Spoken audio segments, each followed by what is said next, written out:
Bonjour à tous, bienvenue dans la première vidéo de Sonic Shift. Aujourd'hui, on va voir comment fabriquer le son d'une lame qu'on dégaine, ainsi que des coups de couteau dans le vent. Le résultat donne ça. J'ai pris une courte séquence de Ghost in the Shell, tout simplement parce que j'ai déjà fait un travail de sound design sur cette même séquence, dans une vidéo que vous pouvez regarder ici. Notre son est en fait composé de plusieurs sons, j'en ai compté 3. Il y a le son de la lame, le son de la présence du personnage à travers ses vêtements quand il bouge, et le son d'un whoosh. Tout d'abord, il vous faut un enregistreur portable ou une carte son, un micro et un casque, puis n'importe quel logiciel de son vous permettant de travailler avec de la vidéo. Comme on va bruiter, on aura besoin d'objets. On aura besoin de couverts en métal, d'un cintre, ça aurait pu être un autre objet mais dans le cas de notre séquence, j'aime bien celui-là, ainsi que de vos vêtements. J'ai d'abord importé la vidéo dans Nuendo 4, créé quelques pistes en mono, et on va pouvoir commencer.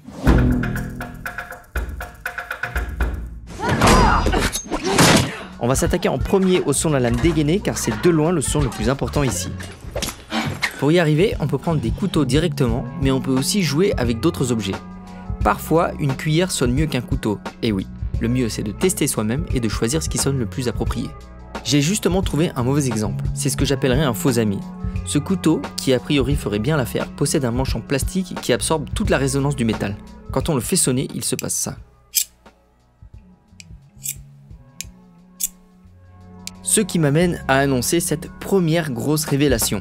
Comme l'a dit Frédéric Dubois dans une interview qu'il donne à Avid, je dirais tout bon monteur son qui se respecte sait très bien que parfois on est très déçu avec les vrais sons d'origine. Hein. Une grosse berline allemande dans la vie courante est faite pour ne pas faire de bruit. Alors c'est pas du tout ce qu'on demande dans un film. Alors pour ça, il faut ruser. Pour ma part, je me suis aperçu qu'une tige en métal épaisse, avec un revêtement lisse, permettait de créer un son métallique qui sonne aiguisé et qui résonne bien dans les aigus. Nous, on veut quelque chose de tranchant, et quitte à ce que ça marche, autant trouver un son qui nous évoque bien ça. Pour bien enregistrer nos couverts, il faut les tenir de façon à ce qu'on n'absorbe pas les vibrations avec nos mains. En gros, si je serre trop avec ma paume, ça va trop absorber, tandis que si je fais comme ça marche.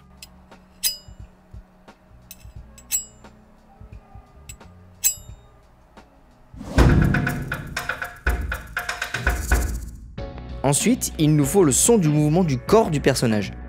On appelle ça les présences. Les présences, c'est concrètement le bruit que fait quelqu'un qui bouge à travers ses vêtements. Je pense que c'est un son tellement omniprésent et banal qu'on a une tendance naturelle à l'oublier, alors que si on oublie d'en mettre, quelque chose va manquer terriblement et on ne saurait pas vraiment dire ce qui manque. Exemple sur un court-métrage sur lequel j'ai pu enregistrer des présences. Alors j'adore prendre de l'animation parce que dans le dessin animé, on n'a pas d'autre choix que de tout repenser et de tout recréer. Contrairement aux films standards avec caméra et preneur de son sur les lieux de tournage, soit dit en passant. Comme il faut absolument tout refaire, je pense que ça nous pousse à comprendre mieux ce qui est important et ce qui l'est moins. On est aussi tellement amené à tout décortiquer au maximum que ça nous amène à comprendre ce qui marche et ce qui a de l'impact. Oh my God, donc là, on a un personnage qui s'enfuit parce qu'il est poursuivi par un monstre très gros et très méchant. Il court torse nu, mais il a un jean, et ce jean, lorsqu'il court, fait du bruit. Dans ce qui compose la bande son, on a à ce moment-là de la musique, la respiration du héros en plein effort, ses bruits de pas et son jean, autrement dit sa présence. Voilà ce qui se passe quand on ne met que ces bruits de pas. Voilà ce qu'on entend quand on ajoute sa présence, quand on rajoute sa voix, quand on ne met que ses bruits de pas et sa voix.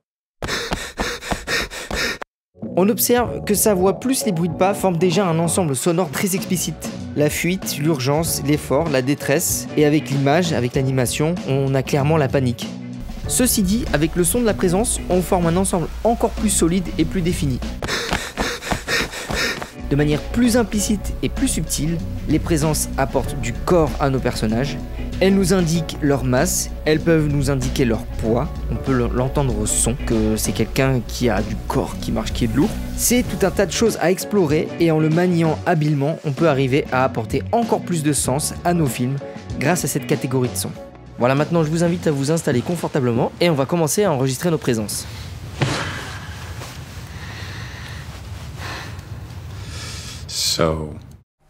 On peut constater ici la vraie utilité d'avoir un retour vidéo pour enregistrer ces bruitages.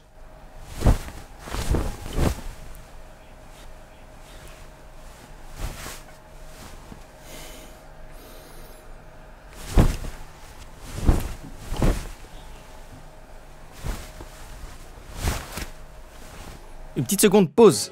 Là, vous me direz que le personnage est mouillé et que j'enregistre avec des vêtements secs. Ce qui est pertinent car des vêtements mouillés ne font pas du tout le même son que des vêtements secs. Mais ça marche quand même car des sons d'eau seront placés plus tard pour ajouter l'effet mouillé. Autre chose, dans tout grand studio de bruitage, on prend soin de mettre l'ordi qui fait de la ventilation le plus loin possible du micro. On déporte toutes les machines qui font du bruit dans une pièce extérieure afin de créer un endroit le plus calme possible, une pièce idéale pour enregistrer des sons faibles tels que les sons de présence.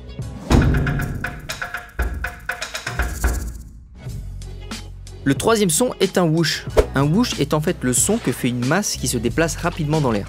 Ici aussi, il est possible de faire plein de whoosh différents. On peut faire des whoosh graves comme avec un long manche à balai, ce qui au passage serait bien adapté à un bon coup de pied retourné bien ample.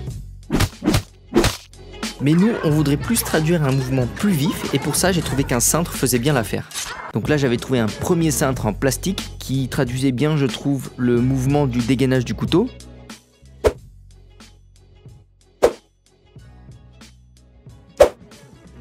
Et j'en ai trouvé un deuxième, plus fin et en métal et donc plus lourd aussi, qui évoquait des sons plus tranchants et plus vifs et donc parfait pour nos mouvements d'attaque.